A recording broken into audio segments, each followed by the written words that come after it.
Holly Schindler here with a sneak peek reading of Feral. In the rugged, underbrush-riddled rural town of Peculiar, Missouri, at the beginning of a January sleet storm, and beneath the dimming orange hues of dusk, a body lay half out of the window that led to the high school basement. The body belonged, or really, the body had once belonged, to Serena Sims, a B-average junior who loved her best friend, the sound of the rain, writing for the school paper, and her mother's chocolate mayonnaise cake with homemade icing, a family specialty. She'd been a sweet girl with old-fashioned, simple dreams, to stop biting her nails to the quick, for good this time, to be kissed just once by a boy who truly loved her, to get out of Peculiar, to get a job as a real journalist at a national paper. But there was nothing simple about her current state. Or maybe it was the simplest state of all, a past tense, dead. More than an hour after her heart had stopped, she found herself staring at the blue tips of her fingers, the wavy ends of her long brown hair, the dusty top of an old wooden desk, and the fractured tile of the janitor's office. It was all she could stare at, with her stomach still smashed against the windowsill, her head and arms dangling down toward the basement floor.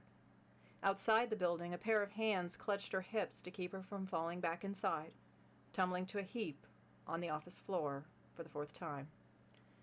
The hands gripped her tighter, fingers digging deeper into her cold flesh just beneath her school uniform blouse, which was still wet with the frantic sweat that had poured from her in her final moments. She listened to a deep intake of air and a grunt as the hands jerked her farther outside, so that only the section of her body from the armpits up remained inside the high school. The hands lightened as the figure outside paused, trying to work up the strength for another heave, while Serena's legs lay on the bitterly cold, snowy earth, stretching straight out from the ground-level window.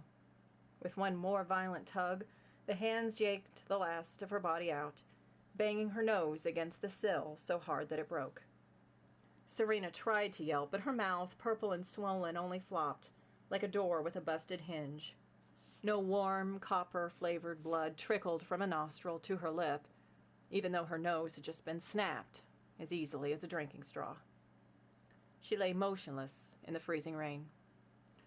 17 and dead. It was the worst kind of vulnerable. She felt utterly exposed, as though she were standing naked in the center of the high school auditorium while the faculty and students filed by her, one at a time, taking a good look at all her flaws, the stretch marks on her sides and the cellulite dimples on her backside that had never gone away, even after she'd lost her 50 extra pounds in middle school. The shock of knowing the day would end this way would have given her a full-on asthma attack, the kind that had made her lungs feel like they were packed with concrete, as she'd sat at the breakfast table that morning with her Cheerios. Or had she eaten oatmeal? It seemed so strange now not to have paid attention to the details of her next-to-last meal. But the sadness of her overlooked last breakfast was nothing compared to the fear-laden reality that Serena had no way to protect herself. Not anymore. An hour and a half ago she could still fight, kick and scream. Now her fight was gone. Her killer could do whatever he wanted with her. But Serena hadn't yet stopped feeling. No, she felt more now that she was dead. Everything was intense to the point of being painful. Her ears, only an inch away from the ground, acted like amplifiers, magnifying the sleet-rain mix as it pummeled the earth with the sound of a whole package of BB spilling out across the linoleum floor. Her skin was as sensitive as a sunburn, and the frozen droplets were sharp, like the pointed tips of manicure scissors, stabbing her over and over.